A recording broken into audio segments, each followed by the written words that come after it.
to further disrupt a situation already in itself confused. A few days later, as had been announced, the person who was to assist us in selecting the manuscripts that would participate in the competition arrived promptly from Lucerne. The usual black car, driven by a chauffeur whose face no one had yet seen, delivered her. We were somewhat nonplussed to see a petulant woman in her 50s with a hooked, owlish nose getting out of the car. Of all the shades of red available, nature seemed to have chosen the worst rust imaginable for her hair and the worst tone for her complexion, which, lacking transparency, appeared pasty and opaque, dotted with blackish bristles like a piece of boiled pork rind.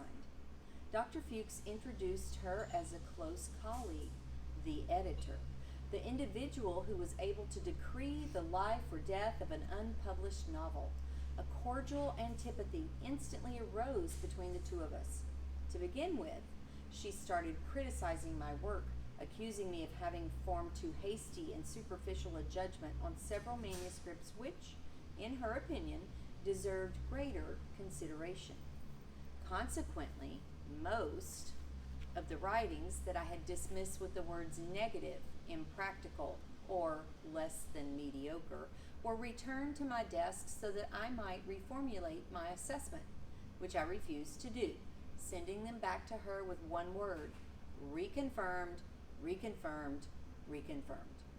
It was 2 weeks of hell. Not a day passed without furious discussions exploding between us. I don't know how many times I saw her charge into my study, waving a manuscript and insulting me for not having grasped the oh so deeply hidden potentialities of some promising young author's text. After a while, she didn't even speak to me. She simply tossed a manuscript on my desk, then turned on her heels and left without a word. I wondered what smoky German beer hall the devil had recruited her in, with those brawny, hirsute calves, that sallow skin poking out from the cork wedge sandals.